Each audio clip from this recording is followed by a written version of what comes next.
bem?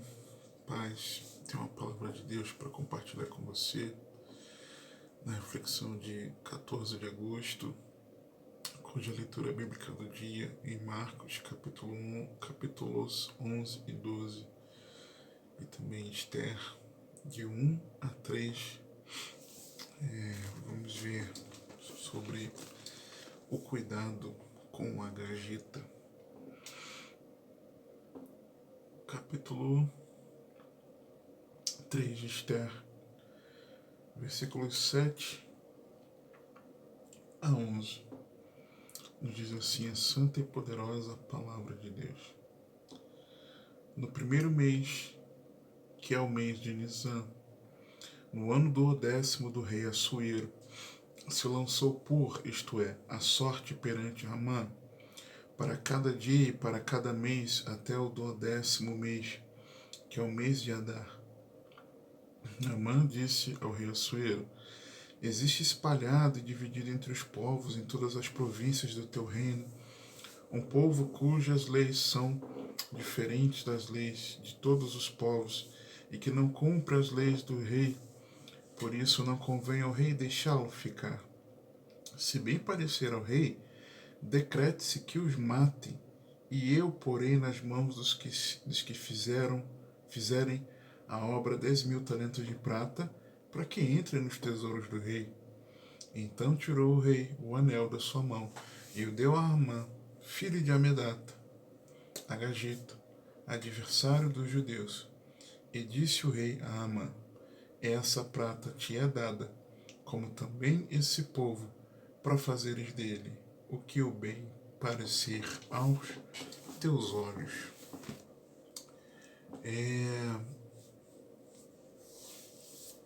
Existe uma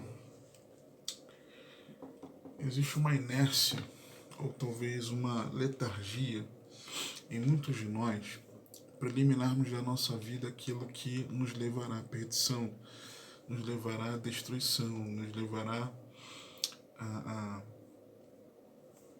à condenação eterna. Já sabemos, já fomos orientados, já fomos exortados, já fomos alertados, já fomos ordenados por Deus. Mas a desobediência, ela parece que toma conta e não nos damos conta das terríveis consequências. Cuidado com a gargita. Aqui na história, Amã. Por quê?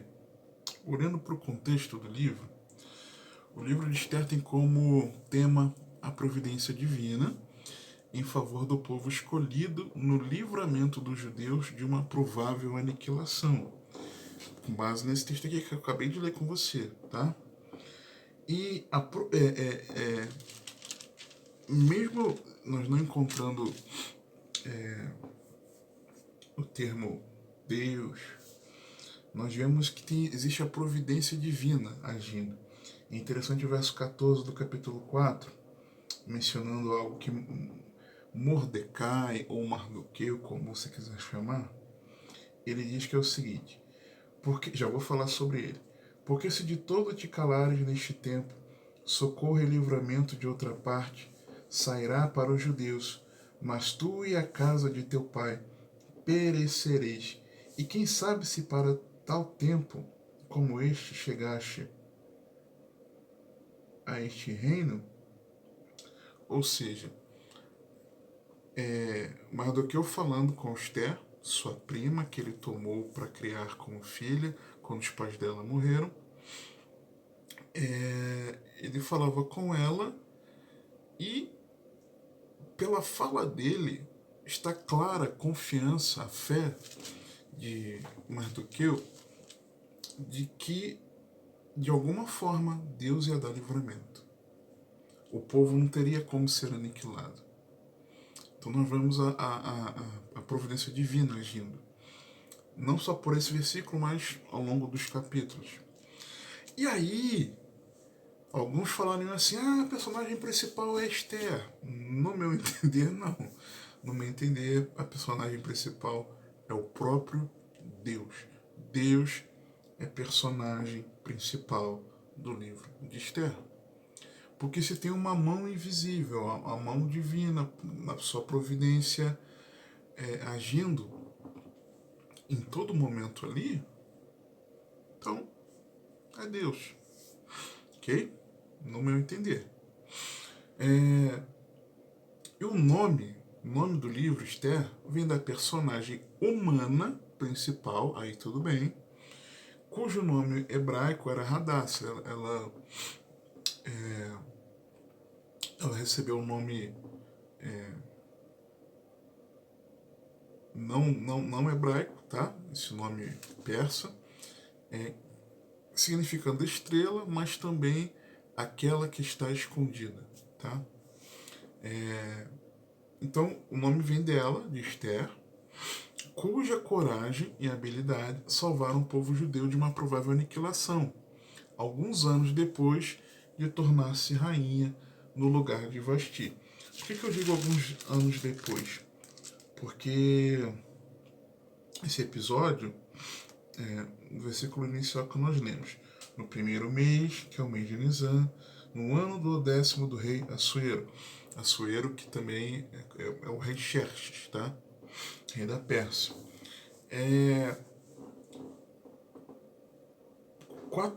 Esse 10º do rei, no primeiro mês, isso indica que são 4 anos e 3 meses depois de Esther se tornar rainha. Quando Esther se tornou rainha, exatamente quando se tornou rainha no lugar de Vasti, versículos 16 e 17 já vou ler, mas antes, Assuero estava dando um banquete durante de meses, 180 dias, para os seus, vou chamar assim, para os presidentes das nações que formavam o império. Vamos chamar assim, formavam o império Medo-Persa. 127 províncias foram para ali, para Suzã, que era a capital do império, e oferecendo um banquete. Depois desse banquete, ele ofereceu o banquete para os súditos ali, no pátio do palácio, enquanto a rainha Vasti, ela também oferecia banquete para as mulheres. O rei, chapadão, depois de ter bebido um bocado, alegre do vinho, ele manda chamar a sua bela esposa para mostrá-la à sociedade, aos seus liderados ali. E Vasti se recusa. O rei fica indignado, aconselham ele, rei, se o senhor deixar barato, nas províncias, as mulheres todas vão querer desrespeitar os seus maridos. Como é que fica um negócio desse? Se a sua esposa está te desrespeitando, que dirá as esposas dos demais no império? Então o que vocês me aconselham? Aconselham ele a destituir Vasti, ele se separar dela, destituí-la de rainha e procurar nas províncias do império as jovens donzelas, as belas, para que dali o rei pudesse escolher tomar para si uma esposa. Esther, então, estava sendo cuidada por Mordecai, ou Mardoqueu, seu primo, que a criou quando os pais dela morreram. Okay? Ela foi tomada, levada para lá, para Suzã, e tomada para o palácio, para a casa das mulheres, né? E para que ali fosse escolhida a rainha dentre todas aquelas jovens. Ela acha graça diante dos camareiros, dos guardas da casa das mulheres, recebe ali auxiliares, 7, se eu não me engano, o texto fala.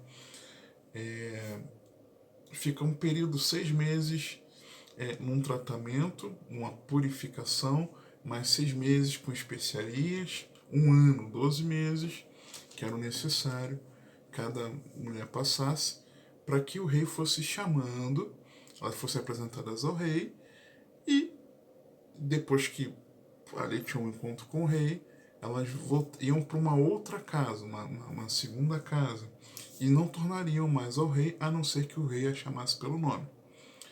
E como chega a vez de Esther, Esther tinha direito de se arrumar, levar tudo que poderia levar, se aprontar, né, para se enfeitar, se belezar para o rei. Ela não quis levar nada. Encontra com o rei Assuero então a ama mais do que todas as outras, então decide casar-se com ela. Verso 16 e 17 de Esther 2. Assim foi levada Esther ao rei Assuero, à sua casa real, no 10º mês, que é o mês de Tebete, no 7º ano do seu reinado. E o rei amou a Esther mais do que a todas as mulheres, e alcançou perante ele graça e benevolência, mais do que todas as virgens, e pôs a coroa real na sua cabeça, e a fez rainha em lugar de Vasti. Então, a coragem da Esther e a habilidade de lidar com a situação salvaram o povo. Deus usou isso para salvar o povo de uma aniquilação, alguns anos depois dela ter se tornado rainha. Tentando achar aqui o versículo que fala. Sim, falei li no versículo, né? No 7º ano do seu reinado.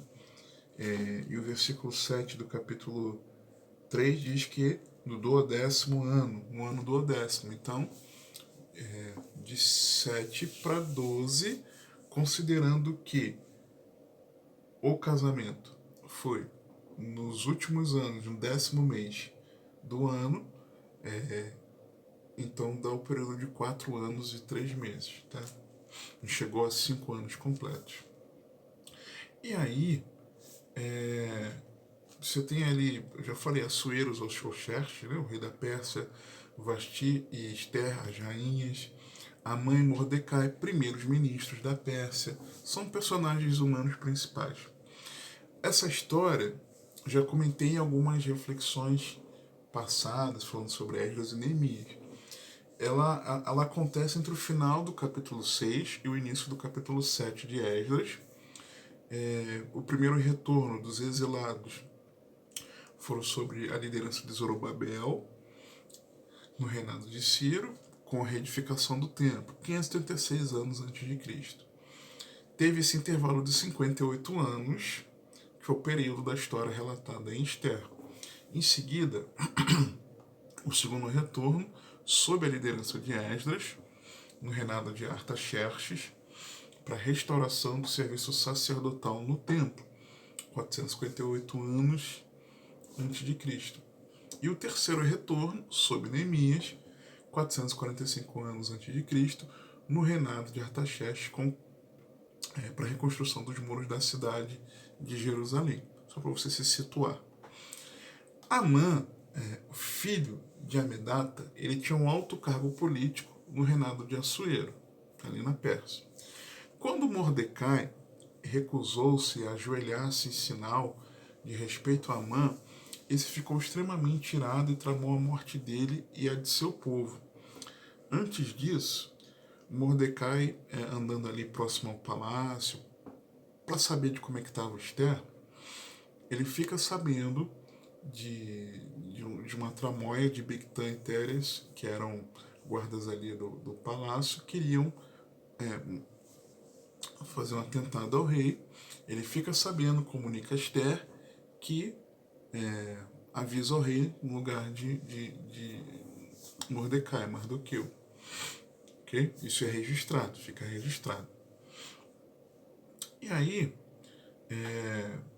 por essa ira dele, de Amã em relação ao Mardoqueu, que não queria honrá-lo, ele persuadiu o rei a assinar um decreto que ordenasse a total destruição dos judeus acusados de não obedecerem às leis do Império Medo-Persa. Mordecai soube do complô, pede ajuda à rainha Esther, sua prima. Ela, no momento, até então, nunca havia confessado ser da descendência judaica por orientação do próprio primo. Ele tinha orientado isso quando ela foi levada para se unir ali às outras jovens. E ela sabia que se ela fosse falar, isso talvez significasse a sua morte. Mesmo assim, ela decidiu ajudar o povo de Deus após ser conscientizada por Mardoqueu, por Mordecai. A rainha então convida o rei Assuero e Amã para um banquete. Tem vários ensinamentos aí. Tem a questão do Mardoqueu ser honrado. Amã, o rei estava sem sono, aí manda pegar nas crônicas e leem para ele da situação do livramento que ele teve de Bigtan e Teres por conta do que Mardoqueu avisou. E aí, fizeram alguma coisa a ele? Não fizeram nada. Então vamos honrar esse homem. E nisso chega Amã diante do rei, e o rei pergunta: o que devemos fazer? É o homem que Deus quer honrar. E ele exalta o coração: não há ninguém aqui que o rei queira mais honrado que a mim. Não tem que fazer isso. Então vai lá e faz a Mardoqueu, exatamente aquele que ele estava com raiva, né? Que tinha construído, que queria matar. E isso trazia insatisfação para ele. Ele tinha filhos, tinha status, tinha dinheiro, mas vivia insatisfeito porque tinha uma pessoa que não o honrava, não se curvava diante dele, não se prostrava.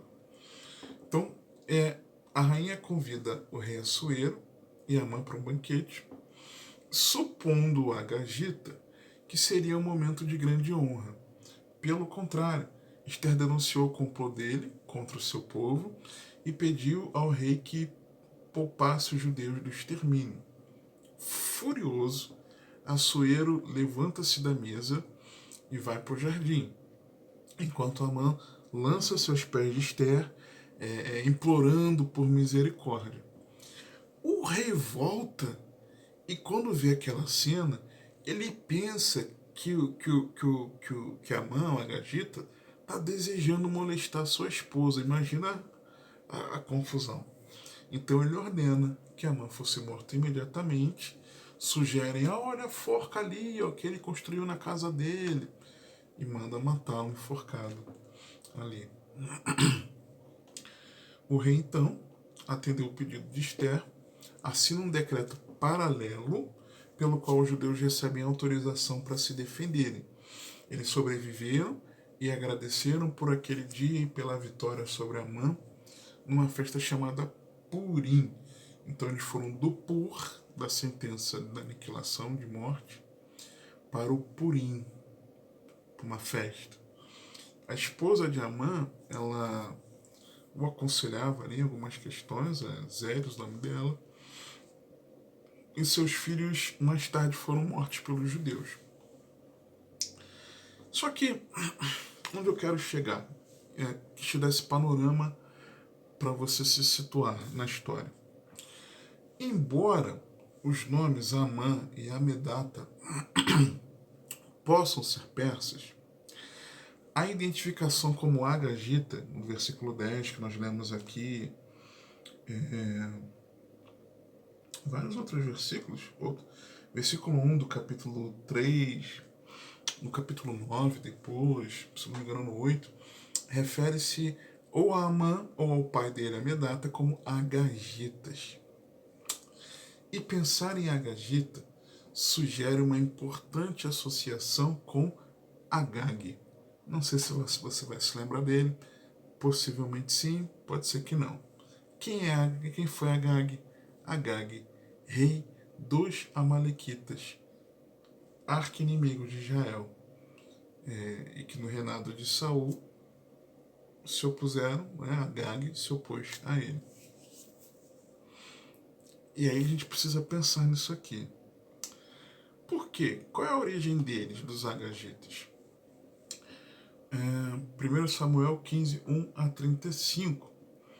Nós vamos ver aqui nessa origem do, não na origem, mas nesse fio da meada que vai ligar vamos lá a chegar até Agag, e a partir de chegando em Agag, nós vamos ver a origem da questão.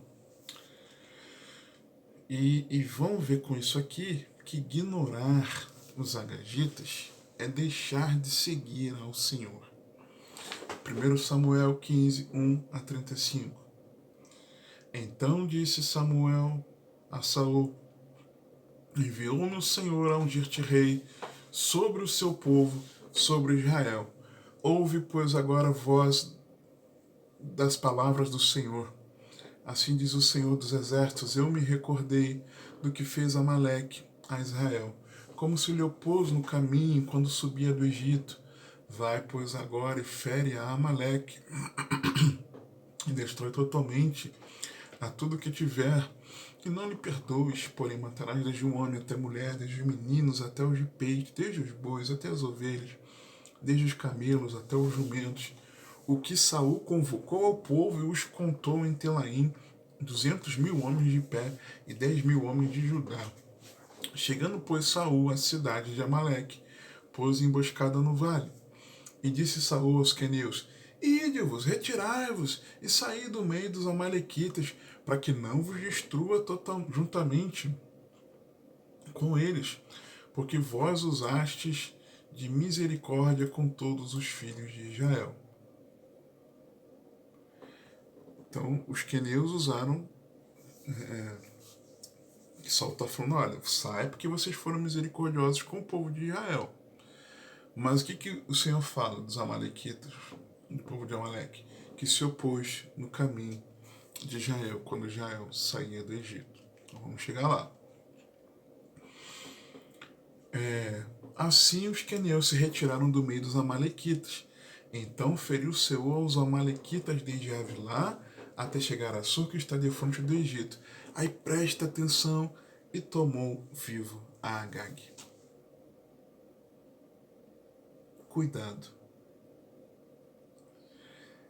Rei dos amalequitas.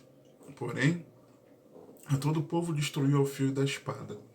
E Saul e o povo pouparam Agag e ao melhor das ovelhas e das vacas e de segunda ordem, e aos cordeiros e ao melhor que havia, e não os quiseram destruir totalmente, porém a toda coisa vil e desprezível destruíram totalmente. Então veio a palavra do Senhor a Samuel, dizendo: arrependo-me de haver posto a Saul como rei, porquanto deixou de me seguir, e não cumpriu as minhas palavras. Ignorar a necessidade de eliminar o agagita é desprezar a Deus, é deixar de segui-lo, é não cumprir a sua palavra. Qual é o agagita na sua vida?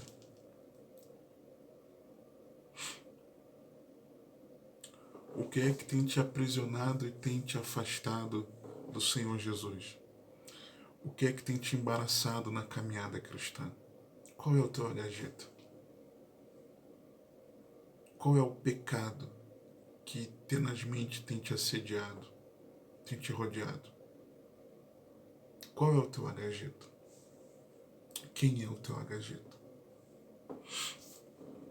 Então Samuel se contristou e toda noite clamou ao Senhor. E madrugou Samuel para encontrar a Saul pela manhã, e anunciou-se a Samuel, dizendo: já chegou Saul ao Carmelo, e eis que levantou para si uma coluna. Então, voltando, passou e desceu a Gilgal. Veio, pois, Samuel a Saul, e Saul lhe disse: bendito sejas tu do Senhor, cumpri a palavra do Senhor. Então disse Samuel: que balido pôs de ovelhas é este aos meus ouvidos, e o mugido de vacas que ouço? E disse Saul: de Amaleque as trouxeram. Ele não tem nada a ver com isso. Porque o povo poupou o melhor das ovelhas. O povo, olha. E das vacas para as oferecer ao Senhor teu Deus. O resto, porém, temos destruído totalmente. Então disse Samuel a Saul: Espera, e te declararei o que o Senhor me disse esta noite. E ele disse-lhe: Fala. E disse Samuel: Porventura, sendo tu pequeno, aos teus olhos não foste por cabeça das tribos de Israel? E o Senhor te ungiu rei sobre Israel, e enviou-te o Senhor a este caminho, e disse: Vai e destrói totalmente a estes pecadores, os amalequitas, e peleja contra eles até que os aniquiles. Porque, pois, não deste ouvidos à voz do Senhor, antes te lançaste ao despojo, e fizeste o que parecia mal aos olhos do Senhor? Então disse Saul a Samuel: Antes dei ouvidos à voz do Senhor, encaminhei no caminho pelo qual o Senhor me enviou, e trouxe a Agag, rei de Amaleque. E os amalequitas destruí totalmente. Mas o povo tomou do despojo ovelhas e vacas, o melhor do interdito, para oferecer ao Senhor teu Deus em Gilgal. A desculpa era de servir a Deus. Né?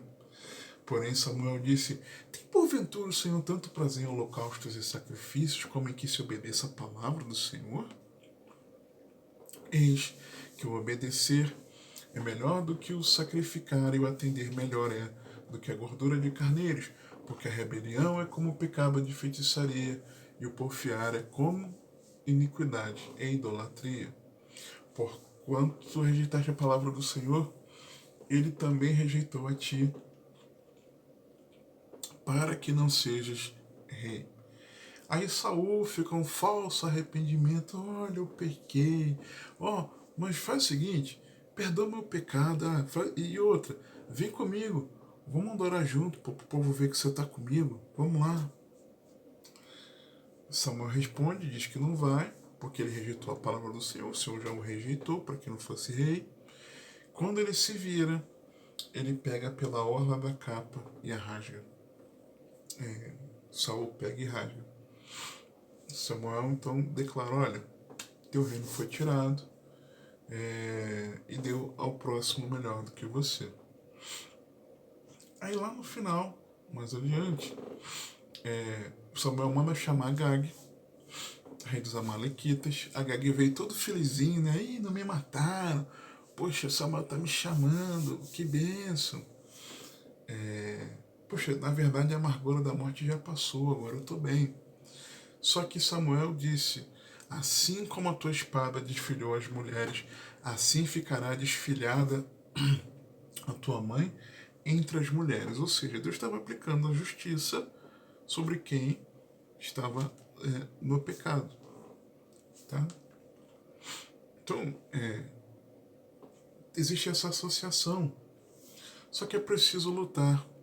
Êxodo 17 nos mostra, no episódio das águas, povo com sede, Deus manda ele ferir a rocha para sair a água. Ferir a rocha simbolizava o sacrifício de Jesus para nossa redenção. Só que aí mais à frente ele diz assim: então disse o Senhor a Moisés: passa diante do povo e toma contigo alguns dos anciãos de Israel, e toma tua mão na tua mão a vara com que feriste o rio, e vai. E eis que estarei ali diante de ti sobre a rocha em Horebe, e tu ferirás a rocha, e dela sairão águas, e o povo beberá. Só que aí houve a contenda entre eles tentaram o Senhor. Nesse meio tempo, olha o que o texto diz: então veio Amaleque e pelejou contra Israel em Refidim. Por isso disse Moisés a Josué: escolhe-nos homens e saí, peleja contra Amaleque. Amanhã eu estarei sobre o cume do outeiro, e a vara de Deus estará na minha mão. Então Josué fez como Josué mandou e foi pelejar contra Amaleque. Só que Moisés, Arão e Ur subiram para cima do monte, do outeiro. Quando Moisés levantava a mão, Israel prevalecia, mas quando ele abaixava, Amaleque prevalecia. Como as mãos dele eram pesadas, tomaram uma pedra e puseram debaixo dele para sentar-se, e Arão e Ur sustentaram as suas mãos, um de um lado, outro de outro. Aí depois o texto fala o seguinte: e assim Josué desfez Amaleque o seu povo a fio de espada, Então disse o Senhor a Moisés: escreve isto para a memória no livro e relata-o aos ouvidos de Josué, que eu totalmente hei de riscar a memória de Amaleque de debaixo dos céus. E Moisés edificou um altar, ao qual chamou o Senhor é minha bandeira, e disse: porquanto jurou o Senhor, haverá guerra do Senhor contra Amaleque, de geração em geração. Agagita, Agag, Amalequita. Os amalequitas, eles atacam no ponto fraco, onde estamos fragilizados. Deuteronômio 25, 17 e 19. Lembra-te do que te fez Amaleque no caminho, quando saías do Egito, como te saiu ao encontro no caminho, feriu na tua retaguarda todos os fracos que iam atrás de ti. Foi assim que eles, estando cansado e afadigado, e não temeu a Deus. Será, pois, que quando o Senhor teu Deus tiver dado repouso de todos os teus inimigos em redor, na terra que o Senhor teu Deus te dá por herança para possuí-la, então apagarás a memória de Amaleque de debaixo do céu. Não te esqueças. Destrua os amalequitas, destrua os agagitas, destrua. Só que eles atacam também na família. 1 Samuel 30, nós vemos o episódio de Ziclag, tomada. Os amalequitas tinham invadido o sul, tinham ferido a Ziclag, tinham queimado ela a fogo, a cidade. Levaram cativas mulheres que estavam ali, só que ninguém foi morto, mas foram levados cativos. Davi e os homens, quando chegaram, viram a cidade queimada, as mulheres, filhos, levados cativos, eles então choram até que não houve mais forças. Então Davi se angustiou, também porque o povo pensou em apedrejá-lo, mas aí ele toma um posicionamento importante. Ele vai em busca, tá? Retoma. E aí no final do texto diz assim: feriu-os Davi desde o crepúsculo até a tarde do dia seguinte. Nenhum deles escapou. Até então, tudo bem. Mas olha o que o texto diz: senão só 400 moços, que, montados sobre camelos, fugiram. Assim salvou Davi tudo quanto tomaram os amalequitas. Também as suas duas mulheres salvou Davi, e ninguém lhes faltou, desde o menor até o maior, e até os filhos e as filhas, e também desde o despojo até tudo quanto lhes tinham tomado, tudo Davi tornou a trazer. Mas não é só a família que o amalequita ataca, também na organização da vida. Não é apenas a nossa família que sofre por conta do nosso pecado. Lembra de Davi, por exemplo, os seus filhos? Mas a organização da vida como um todo. Juízes 6, 1 a 6. Porém os filhos de Israel fizeram o que era mal aos olhos do Senhor, e o Senhor os deu nas mãos dos midianitas por 7 anos, e prevalecendo a mão dos midianitas sobre Israel, fizeram os filhos de Israel para si, por causa dos midianitas, as covas que estão nos montes, as cavernas e as fortificações. Porque sucedia que, semeando Israel, os midianitas e os amalequitas, e também os do Oriente, contra ele subiam, e punham-se contra ele em campo, e destruíram os frutos da terra, até chegarem a Gaza, e não deixavam mantimento em Israel, nem ovelhas, nem bois, nem jumentos, porque subiam com seus gados e tendas, viam como gafanhotos em grande multidão que não se podia contar, nem a eles nem a seus camelos, e entravam na terra para destruir. Assim Israel empobreceu muito pela presença dos midianitas. Então os filhos de Israel clamaram ao Senhor. Quando nós estamos na desobediência, no pecado, quando nós não queremos abandonar a gajetinha de estimação, a vida fica desorganizada, a família é atacada e o ponto fraco também é atacado. Cuidado. Muito cuidado. com Agagito, descendente de Agag, rei dos Amalequitas. Então, como vencer o Agagito? Algumas ações. Primeiro, capítulo 4 de Esther, dos versos 1 a 9, o texto está dizendo que quando Mordecai fica sabendo da notícia, ele profundo pesar, profunda tristeza, um grande luto, jejum, choro, lamentação, deitados em saco e em cinza. Então, as servas de Esther fizeram ela saber: Esther, tá sabendo? Olha o que está acontecendo com ele, tá igual alguém largado. Não entendendo a questão da humilhação. A rainha muito se doeu e mandou roupas para o vestir. Só que Mordecai tirou e tirasse pano de saco. Porém, ele não as aceitou. Preferiu viver do jeito que ele estava. Só que aí, saindo Amã, a Mardoqueu, a praça da cidade que estava diante da porta do rei, Mardoqueu fez saber tudo quanto tinha acontecido. Então ele fica ali atualizado da informação. Ok? Também deu cópia da lei escrita que se publicara em Suzã para os destruir, para que a mostrasse a Esther, a fizessem saber, e para lhe ordenar que fosse ter com o rei, e lhe pedisse e suplicasse na sua presença pelo seu povo. Veio, pois, Atá e fez saber a Esther as palavras de Mardoqueu. Primeira coisa, não é ignorar. Eu não sei.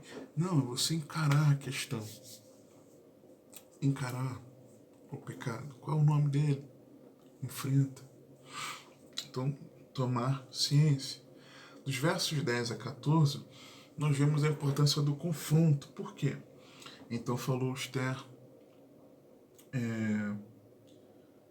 tá mandando dizer a Mardoqueu: todos os servos do rei e o povo das províncias do rei bem sabem que todo homem ou mulher que chegar ao rei... A desculpa, né? É verdade, mas dando como desculpa. Parte inferior sem ser chamado. Não há senão uma sentença a de morte, salvo se o rei estender para ele o cetro de ouro para que viva, e eu nestes 30 dias não tenho sido chamada para ir ao rei. Então, primeira coisa é tomar ciência. Segunda, é ser confrontado. Porque o texto continua dizendo: então Mardoqueu mandou que respondesse a Esther: não imagines no teu íntimo que por estares na casa do rei escaparás só tu entre todos os judeus, porque se de todo te calares neste tempo, socorro e livramento de outra parte sairá para os judeus, mas tu e a casa de teu pai perecereis. Quem sabe se para tal tempo como este chegaste a este reino? Ou seja, confronto. Você e eu precisamos saber, não fingir que não está acontecendo, mas também sermos confrontados. Que a palavra nos confronte, que a meditação bíblica, que a reflexão, que a pregação, que o ensino nos confrontem. Sem esse mimimi que muitas vezes temos.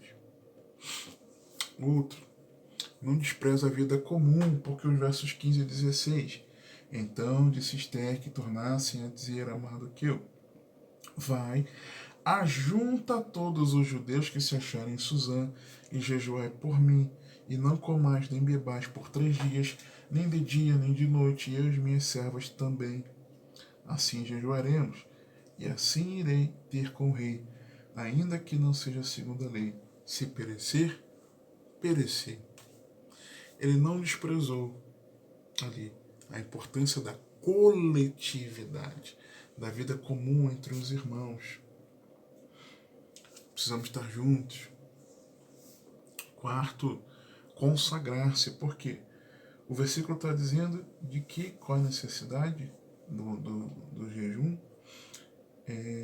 qual o que moveu, né? Vamos chamar assim.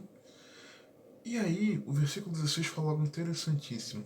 Vai, ajunta todos os judeus que se acharem em Suzã e jejuai por mim. e jejuai por mim, e não comais nem bebais por 3 dias, nem de dia, nem de noite, e eu e as minhas servas também assim jejuaremos, e assim irei ter com o rei, ainda que não seja segundo a lei. Se perecer, pereci. Ela quis consagrar a vida dela diante de Deus. Se eu preciso tomar ciência e ser confrontado, não desprezar estar entre os irmãos, é preciso consagração. É preciso consagrarmos nossa vida a Ti. Quinto, é necessário ir à presença do rei. Vai até o rei.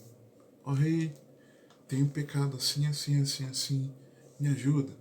Então é necessário ir à presença do rei. Sexto, denunciar as artimanhas do maligno, as estratégias.